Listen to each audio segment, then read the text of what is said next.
With the Nintendo Switch, there was one genre that didn't really heavily hit the system in the launch month that I really wanted to, and that's the racing genre.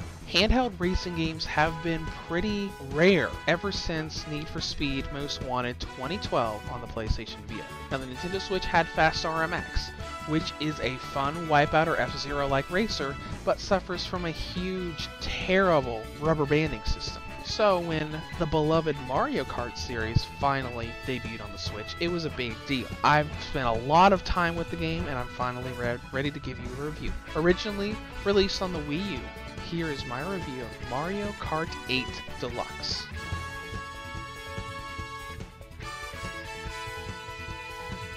Now, as with the other games of the series, Mario Kart 8 Deluxe is a combat kart racer and an expanded version of Mario Kart 8. Now, expanded we can do comparisons with. So if you're an adopter from the Wii U, what do you get in Deluxe that you did not get in the original Mario Kart 8? All base content and DLC content in one package, 5 new playable characters, 2 new item power-ups, new kart mods, new gameplay modes with battle mode, and you can now carry 2 items at the same time rather than just one. Now, when you're going through the main menu, you got your typical modes. You got single player for single player play, multiplayer, which is for local play if you want to do single Joy-Con play or do 2 sets of Joy-Cons locally for split screen, online play to go online and play with your friends or random people over the internet, and wireless play, which is for people who have 2 Nintendo Switches in the same room to play with each other. With single player, you've got Grand Prix, the typical tournament system that is mostly used to gather coins, earn trophies, and unlock kart parts. You've got Time Trial, where you can race against your own ghosts, your friends' ghosts, or the developer ghosts. Versus Race lets you set up custom races with custom rules. So if you want to go through and play the game as a racing game and not a combat racer, you want to go through each tournament with just no items, then you can do that. Finally, you got Battle Mode, which has got about 4 or 5 different combat modes if you don't want to race and just want to duke it out, whether you want to do it with AI or you want to do it online with other people. Now, your main task in single player is going to be going through races and earning coins so you can unlock kart parts. There are dozens upon dozens of different modifications. There are kart models, tires, and glider models. Each one will affect your stats, your kart's speed, acceleration, weight, handling, and traction.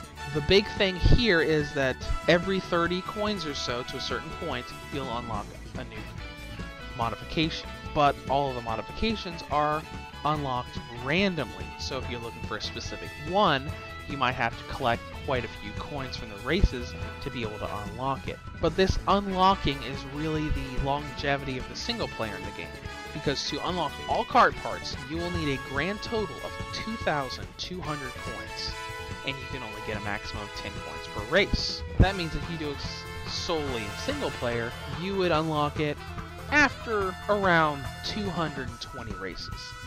That's a lot of races. And the easiest way to do this is to do Grand Prix mode, because they're 4-track races. It's easy to forget you're just doing stuff for unlocking, and it's easy to just kind of get lost and just have fun. Now, when you're going through a race, it's pretty straightforward. Drive through the track, try to get in first, collect items, and use the items to either attack your opponents to gain an advantage or defend yourself from opponents' attacks. It's typical Mario Kart that's been this way since the very beginning. Now, not much else to mention in the gameplay section. One thing I want to touch on is that there's been a lot of talk going around about the online servers for Mario Kart 8 Deluxe being very flawed, causing constant disconnects for everybody. I don't know how other people have been experiencing this, but I've done probably a couple dozen online races at this point, and I've never had a single problem. There's never been any input lag, there's never been any FPS drops, there have never been any disconnects. The online experience has been absolutely perfect for me. And finally, let's talk about length. Each of the Grand Prix can take quite a while on its own, as well as the fact that you're kind of learning each track as you go, whether you're familiar with it from Mario Kart 7 or 8, or you're completely new. As an example, it took me about 5-10 hours in the game until I cleared the first couple Grand Prix, and it took me almost 20 hours to get most of the way through 150cc of Grand Prix and about halfway through unlocking all the kart parts. So if you want to unlock all those kart parts to be able to use online or just against the AI, you're probably looking at about 30 to 40 hours. That's RPG length. So for a racing game and for justifying the $59.99 price tag, 30 to 40 hours is a really nice turnaround. Now let's talk about presentation. The graphics in this game are phenomenal. When you've got it in dock mode, it looks absolutely perfect. It looks like you're playing a PS4 or Xbox One racing game.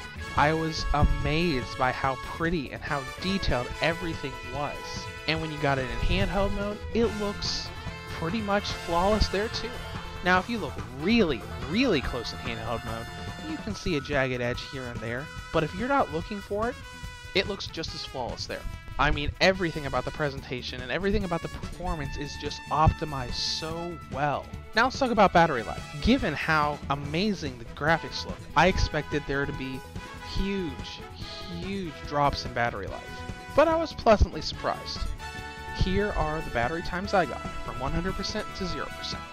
With maximum brightness with the Wi-Fi on, 3 hours and 28 minutes. Max brightness with Wi-Fi off, 3 hours and 36 minutes. Lowest brightness with the Wi-Fi on, 4 hours and 10 minutes. And lowest brightness with the Wi-Fi off, 4 hours and 18 minutes.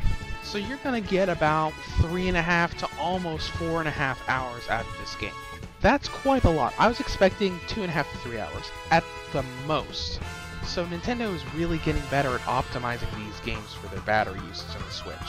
Now in conclusion, Mario Kart 8 Deluxe is a great racer that really has already become a staple in the Switch's library. Across beautiful visuals, tons of content, and flawless performance, any racing fan really needs this in their library. Reviews to Go rates Mario Kart 8 Deluxe a perfect 10 out of 10. If you have any questions or comments, feel free to leave them below or head to the website at www.reviewstogo.com.